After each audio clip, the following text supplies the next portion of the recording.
most important reality you need to understand if you're trying to get someone to want to buy from you is that they need to feel like you understand their reality. Recapping is crucial because it shows that you're actively listening and understanding the prospect, which builds the right type of rapport. Sales conversations, the ability to do this is a skill.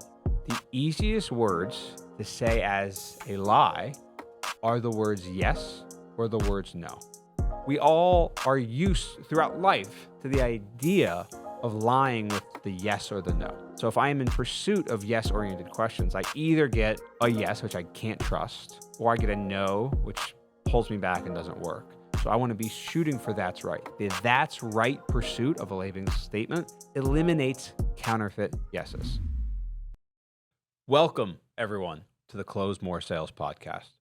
On today's episode, we are going to go crazy tactical into the powerful technique of recapping in sales conversations. Recapping is an essential skill that can transform the way your prospects perceive you and your product or service, and will give you actionable advice on the psychological principles of conversation. We'll explore how to effectively use recaps to build stronger rapport, ensure your prospects feel heard and understood, and maintain control of the sales process through that entire conversation. This episode is packed with insights that will help you become more persuasive and memorable in your sales interactions. And this is not being talked about by other sales trainers, at least not to this level. So whether you're new to sales, you're brand new, or you're a seasoned pro, you're a vet who's been doing this for 30 years, mastering the art of recapping will significantly boost your effectiveness and your ability to persuade. And so why should you listen to this podcast anyway? Right? What's the purpose here? Our purpose is to empower sales professionals and entrepreneurs to push themselves to grow, achieve unimaginable success without burning out, and ultimately transform their lives. I'm Ian Ross, and I am obsessed with all things sales. And I work with teams across the country, across the English-speaking world at this point, to make more money by asking better questions. The most proven path to achieving financial freedom is maximizing your earning potential. And a sales role, in my opinion, is the lowest barrier with the highest possible ceiling for entry onto that path. Anyone can become a killer salesperson with the right techniques, mindset, and consistency. Everything we cover on this podcast is geared toward one thing: helping you close more sales so that you can live the life you want. If you get value from this episode today, which I am very confident you will, follow and subscribe, all that jazz, right? Let us know in comments what you got out of the show, or reviews wherever you listen to podcasts. Because here's the truth. If you have conversations where how well you speak determines how much money you can make, you are in a sales role. If you would like to get better at what you do, if that sounds like you, text CLOSE, CLOSE, to 33777. And we'll see if we can help you out along the process. So, what is recapping exactly? What do I mean by this? Recapping is the process of repeating back what your prospect said to you, simply put. But there's a lot of strategies and a lot of tactics that can go into doing that most effectively. Also, most people ask 5, 10, even 20 questions in a row before recapping what they heard. And if that's you, you're leaving money on the table. Recapping is crucial because it shows that you're actively listening and understanding the prospect, which builds the right type of rapport, which is trust. So some key elements to make sure you cover when you are recapping. What am I looking for? What am I trying to say back to them? There's 3 main things I want to hit. The first is simply just what they said, the logical explanation of what they covered. So some basic summary of the main points of what the prospect shared with me. It shows I'm paying attention, helps clarify misunderstandings. For example, if in a B2B setup, I might say, so you mentioned that your main concern is finding a solution that integrates seamlessly with your current systems. right? If they had said the word seamlessly, just a basic recapping of the pure underlying principles of what they said. No deep dive there. Just, I hear you, I'm seeking more clarity. The next thing I'm looking for, which is the most common thing I'm trying to do, is something about how they feel or felt. I want to address the emotions they expressed during what they just told me, during the answer they just gave me to a previous question. This demonstrates empathy and reinforces that I understand their perspective.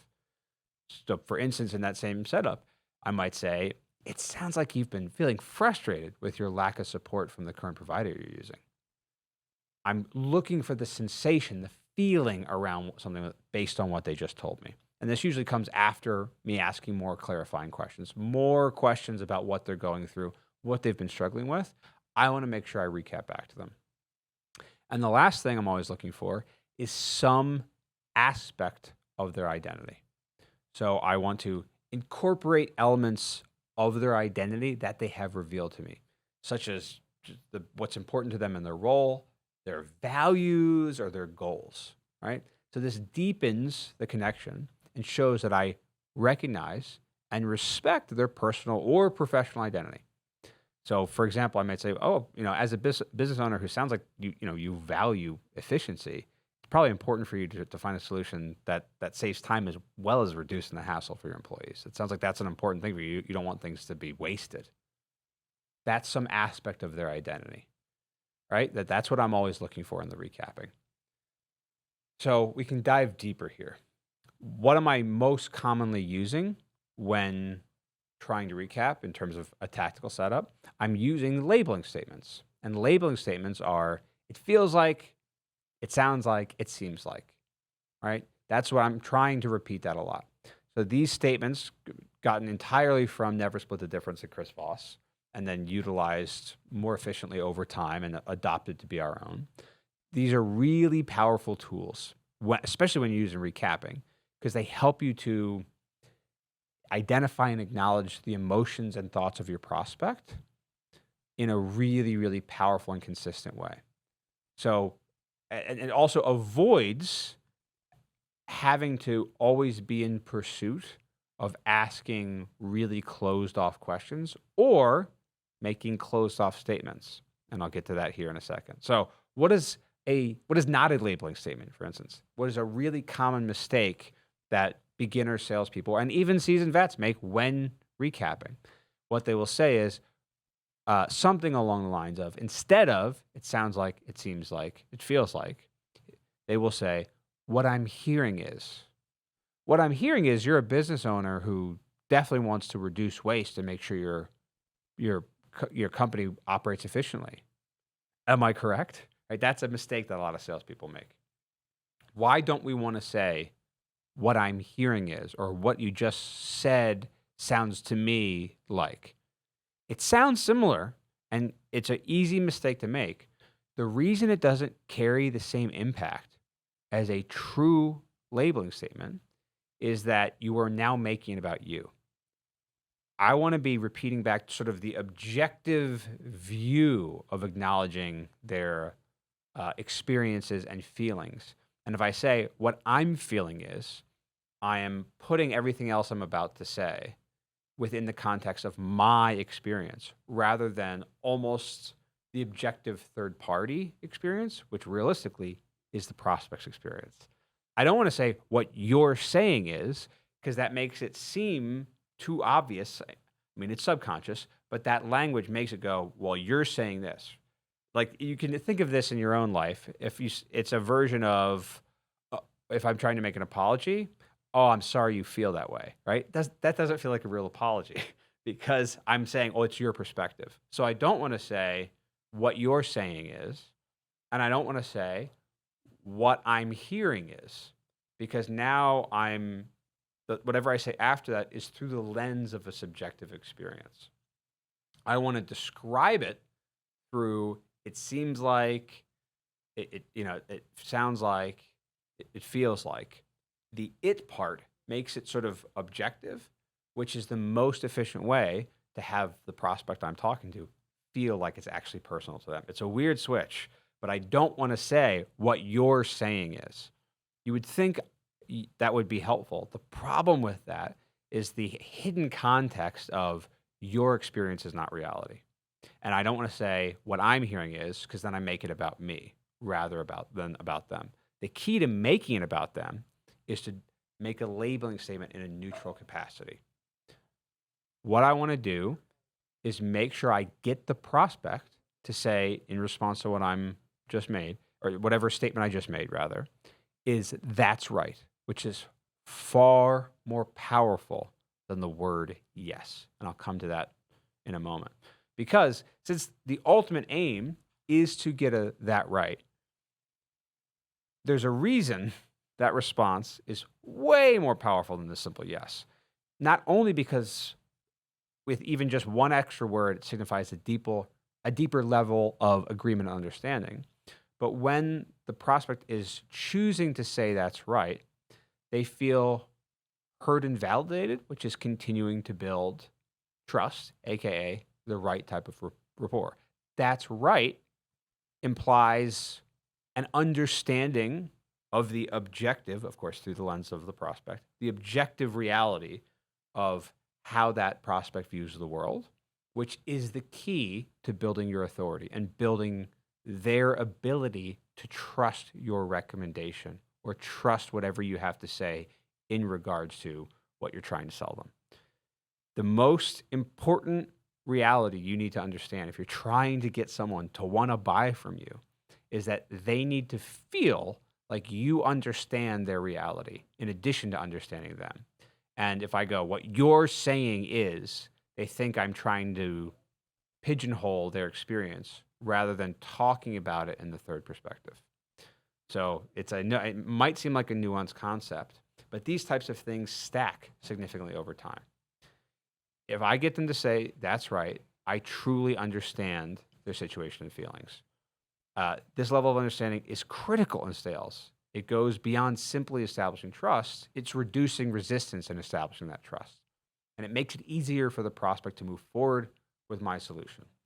So many other people also think, you've probably heard the idea of the multiple yeses. Like, I need to get 7 yeses before I go for the yes for the sale. Why do I not want to aim for multiple yeses? Why do I not care about those responses?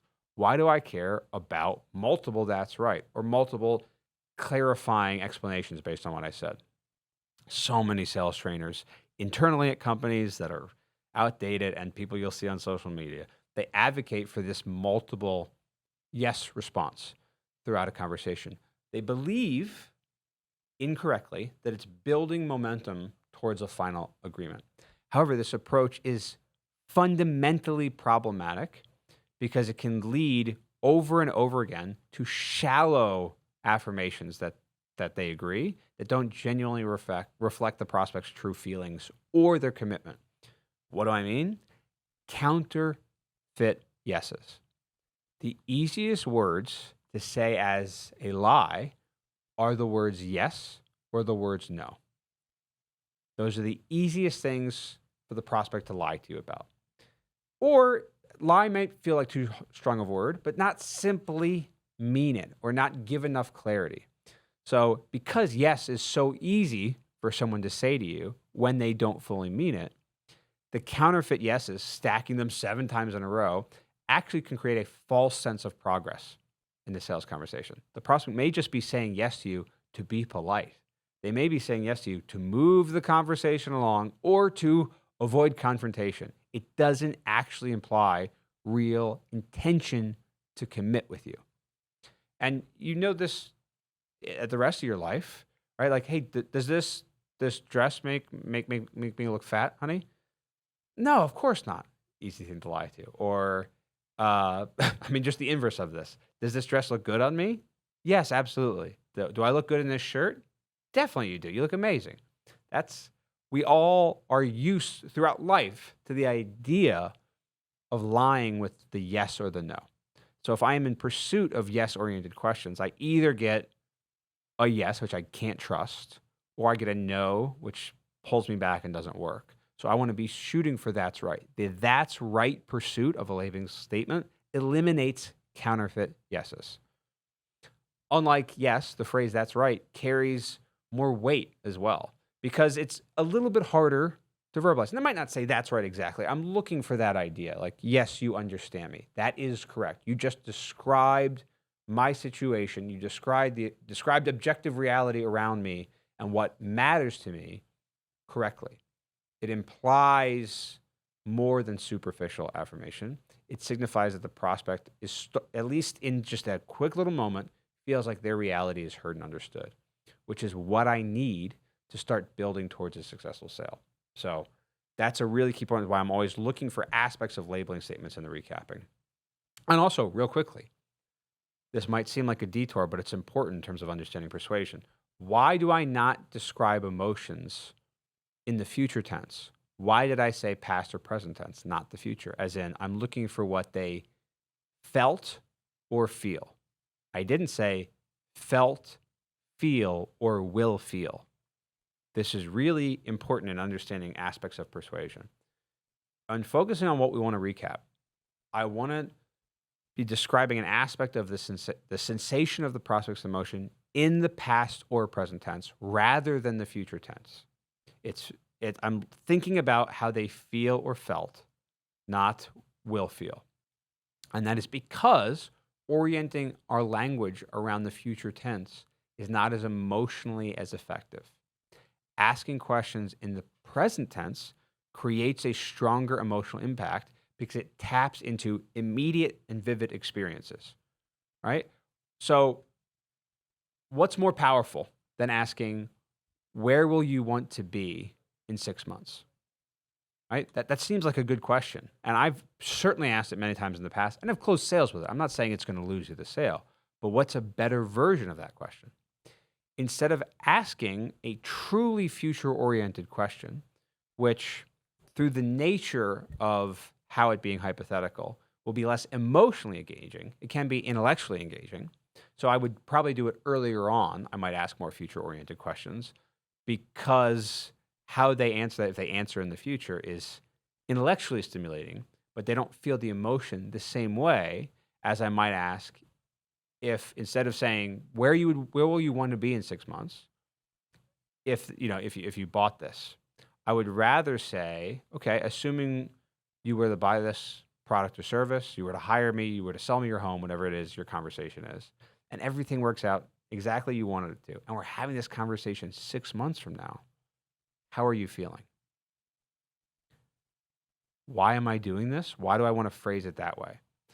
By orienting the prospect's answer as if they were already in the future tense now, and it's the present moment. How are you feeling? Not how will you feel.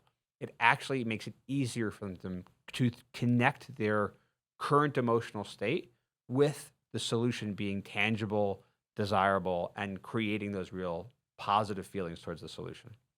When you effectively link positive emotions to the solution you provide, you create a compelling narrative where the prospect can easily buy into it. The implied benefit there is that you've already bought this thing from me. You've already bought my product or service, and it already went exactly how you wanted it to. We're having this conversation. It's 6 months from now. Like, this has already worked. So how are you feeling? The implication there is that the positive feelings they will then start to experience in projecting themselves into the future in a present way is that that's built in with your offer. But if I say, what will this, like, will this be good if you bought it and it's 6 months from now? They're answering logically rather than emotionally. This comes to the underlying principle that people buy emotionally and justify logically.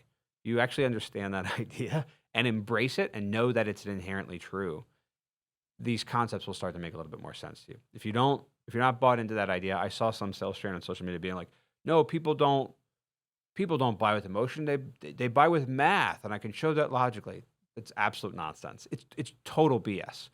He's trying to market to salespeople who aren't good at getting people emotional. And so he's trying to tap into people who haven't been successful with the same thing they've already heard, and is trying to say it's math oriented or it's logic oriented. That's not true. People buy emotionally and justify logically. So if I want to get someone emotional, when I'm recapping, it's always around how they felt in the past, because nostalgia and sensations of pain that they've gone through, they've already experienced that. That's easier to get them to feel that again in the present moment. Or how they feel right now based on what they said. That sounds like that must be really frustrating going through that. Yeah, it is really frustrating. That's right. We're in the present moment. And if I have to ask a future-oriented question, I will probably project them into the future and ask, how do they feel now that the future is the present? Because that's an easier way to get them emotional. I know this can maybe a little bit more in depth than most of the sales podcasts you see, which talk about the opening line of a cold call or what's working in an email or something. But this is the real meat and potatoes of effective persuasion. It's going deeper than the surface level stuff you usually see online. You usually have to pay for this type of thing. So that's a key point here. I just wanted to get to that. So back to recapping. When you are recapping, this is a really powerful concept. You can start to subtly introduce reasons they want to move forward with you. And you do that by burying these reasons within your recap, which helps your prospect feel understood while also highlighting the benefits of your solution. For example, let's say you had asked a question around someone's frustration, and my solution integrates, like they had mentioned that they are having trouble introducing a solution that integrates seamlessly. And I've already sort of talked about that. And I know the biggest selling point for my solution is how easy it is to get people on board, or how easy it is to integrate with the system they're already using. And I'm doing a recapping. Man, it sounds like you're not only you frustrated with like the current lack of support you're getting, but it's also important for you when you find that solution that integrates seamlessly, that it works with your current system, and just that's what your employees probably would prefer as well as you. Yeah, that's right. But I'm including things that are my selling points that theoretically you would see on my product description on a website about why use us, why buy this product. I'm including that in the recap. Is that clear? Like, and I can do that for almost anything, but I can't do that right away. And I'll cover that in an important point in a second here, is that I'm always recapping back certain aspects of what the prospect said to me. I mean, the entire conversation, but this burying the reasons they want to move forward with me, that doesn't start right away. And I'll get to the reasons why it doesn't start right away and how to think about this yourself so you can make sure you don't overload your prospect with this too soon to be less effective. It has to happen incrementally. And I will give you the exact understanding, the exact reasoning and psychological concepts behind that. So as the prospect is saying, that's right, as I've buried some of my selling points within the recap, it's also reinforcing the benefits of what I offer for the prospect, because in the acknowledgement of reality, that's right, they included the acknowledgement of the other things I've said. That never hits as hard with the word yes. So if I say, it sounds like that's really important to you, correct? Yes, it is. And then I try and bury features and benefits, I don't actually know if they're really agreeing with me or not. And they're certainly not getting the emotional impact of feeling like I understand their world by simply saying yes. So it all stacks on top of it. So describing emotions in the past or present sense during recaps helps enhance the emotional impact and makes the following questions I can then ask more powerful, because they're feeling like I understand their emotions and their situation more, and helps them sort of visualize success and feel confident in their decision moving forward. So I can also introduce concepts and issues that will be solved by purchasing whatever it is I'm selling carefully over time, rather than just like as directly as that. So it happens to a really particular concept, and I want to step back from this recapping idea and talk about the underlying concept here. There's a concept in neurolinguistics programming, NLP, it's referred to. And this aspect of recapping, what I'm doing is essentially in NLP known as pacing, right? There's pacing and leading in NLP. And I'm not I've listened to audiobooks in NLP. I read books. I haven't done any official training, but and there's some aspects I adore, some aspects that seem kind of useless in regards to what I do, so I just discard those. But I realized recently, almost by accident, that this pacing in NLP is actually what I'm doing in recapping. So it's the idea there is that in pacing with the person you're talking to, you align with your prospect before you start leading them, right? It's about aligning with their current state, their current beliefs, to then start guiding them towards a desired outcome because you're building rapport once you're going the same pace so that you can take the lead. It involves meeting them where they are mentally and emotionally, establishing some type of trust by reflecting back their thoughts, feelings, and experiences. This technique, I mean, it helps them feel heard, understood, and comfortable, which then makes them more receptive to your guidance. You've maybe heard this idea in some physicality as well, which is that if the prospect is arms folded, closed off, you can do the same and try and open up so that they also open up if they're actually in rapport. It's a deeper concept here that I'm not going to get too much into the body language stuff, but to illustrate this point, I heard this described by someone who had done neurolinguistics programming, NLP, and then learned hypnosis later. And he introduced this concept that I have been doing almost in the back of my mind, not even super consciously, with my recapping for quite some time. And I'm going to illustrate it here for you now so you understand this impact. When people do hypnosis, when they're going to get hypnotherapy, right? Maybe to change some limiting belief or destructive habit. And there's a real challenge in hypnosis. I'm not a hypnotist by any means, but though I have tried to do aspects of hypnotherapy when I was much younger, like a teenager. The biggest challenge for most people is that, or for most hypnotists, is that the people who are there are closed off to letting them lead them. So how does someone start a hypnosis process? You got someone lying down on the couch and their eyes are closed. You start with simple, undeniable truths to build towards trust. You start with describing their physical state. So you're stating things like your eyes are closed, you're lying back on the couch, you're starting to feel your heartbeat slow down a little bit as you stop moving. You're describing something that they couldn't have any resistance to what you're saying verbally. And so you start that way in hypnosis because then in the back of their mind, if they're willing to participate, they're willing to have that sales conversation in the hypnosis sense of being hypnotized. It's a weird way to put it. But if they're bought in and willing to do it, they then start to have their resistance melt away because these are basic, verifiable facts that they can't possibly disagree with. So you're leaning back in your chair, your eyes are closed, you're feeling it's comfortable in the room, you're feeling your feet on the floor, right? You're feeling yourself, you're feeling the fabric against your hands.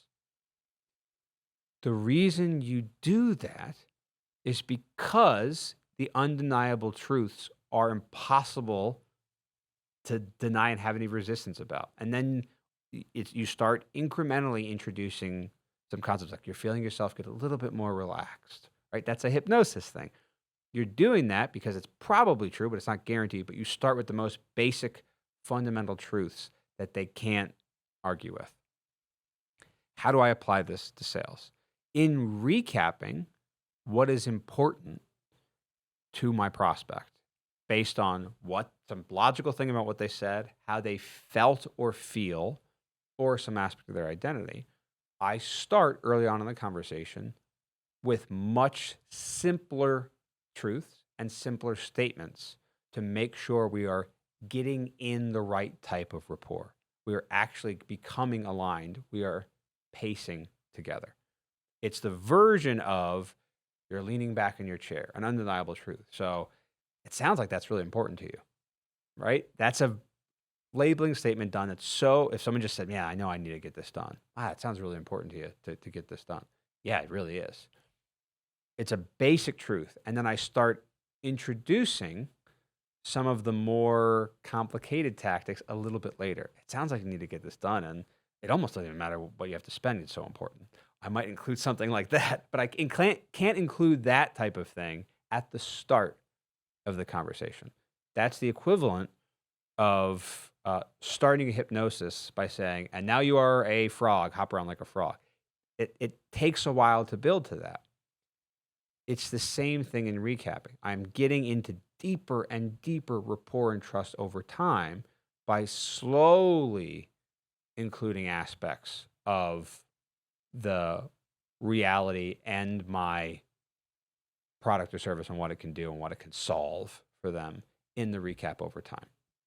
So I know this is a deep concept, but if you're connecting with this in any way, shape, or form, if you're starting to feel like, okay, oh, I get that, I was doing this wrong, or I was waiting until after I asked 15 questions to be able to recap their situation instead of the right way to do it, which is like question, recap, question, recap, question, recap. Like just, it's not 15 questions and I recap everything all at once.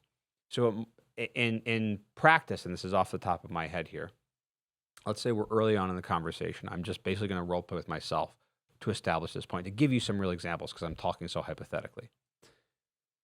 So tell me a little bit about your business. What are you guys working on right now? Really broad question, right? Very easy for them to answer. Well, we're a sales training company. Let's say we're a sales training company.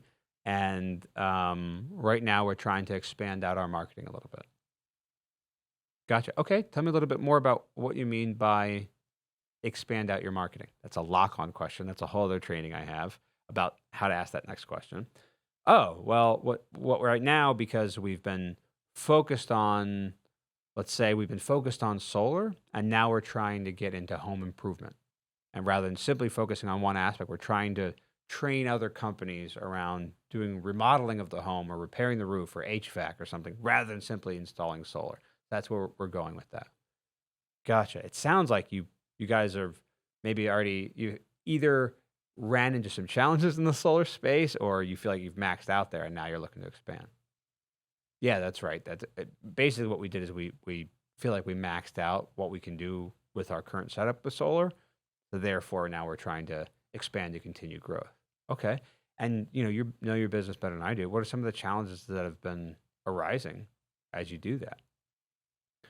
Well, I'll say the biggest thing is we're only known in the solar space. We're not known to the HVAC guys yet. And since we're sales trainers, we're not marketers, we're having trouble getting that awareness at the speed with which we're comfortable, or at least used to, because of how well we've been doing in the past with solar.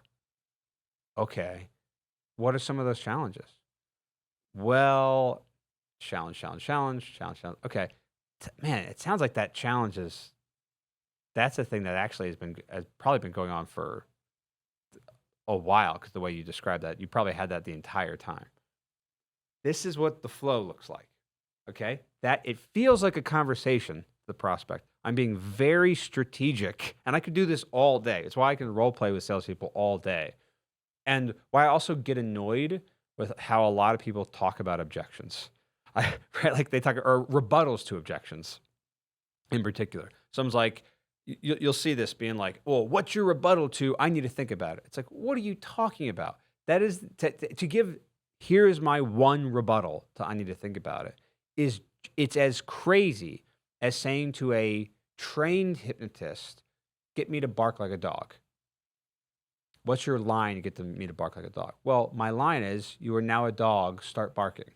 But it was the whole process of integrating up there that made that line so effective. The idea that sales can be reduced, the effective persuasion can be reduced to a single line, is social media outdated car salesman gibberish. It's nonsense. It's not real. Real persuasion is a carefully integrated process over time of getting in deeper rapport and understanding what your prospect is saying, and your prospect feeling like you understand them enough to lead you towards a solution. Okay? And this happens through a variety of techniques that we train on.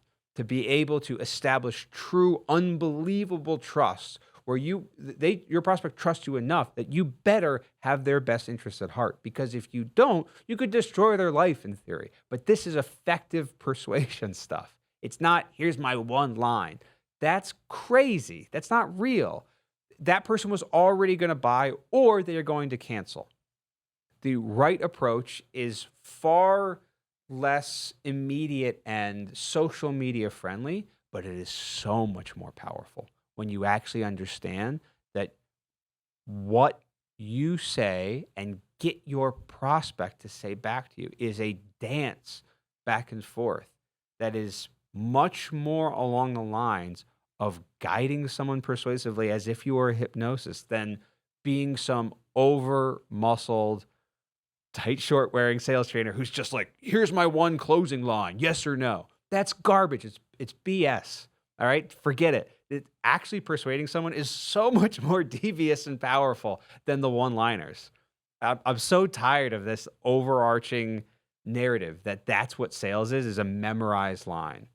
It's not that. It's far more powerful. It's understanding how people get motivated to make decisions. It's what makes someone get scammed. It's what makes someone send their life savings because they got a letter in the mail to a scam artist. It's literally that.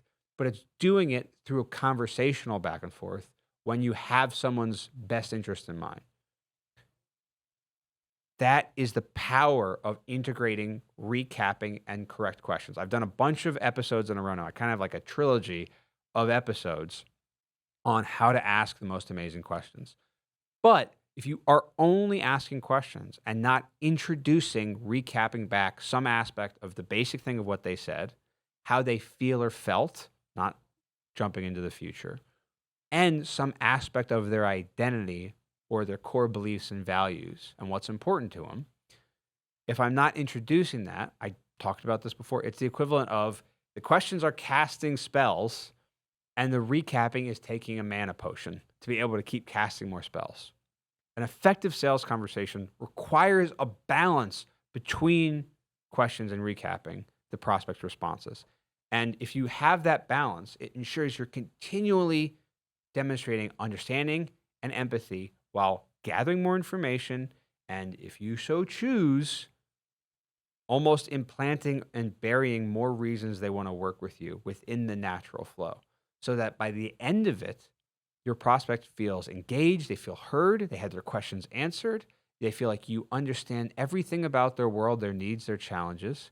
And the idea of taking 2 weeks to think it over and running budget is crazy, because you understand them enough that this recommendation feels like their idea.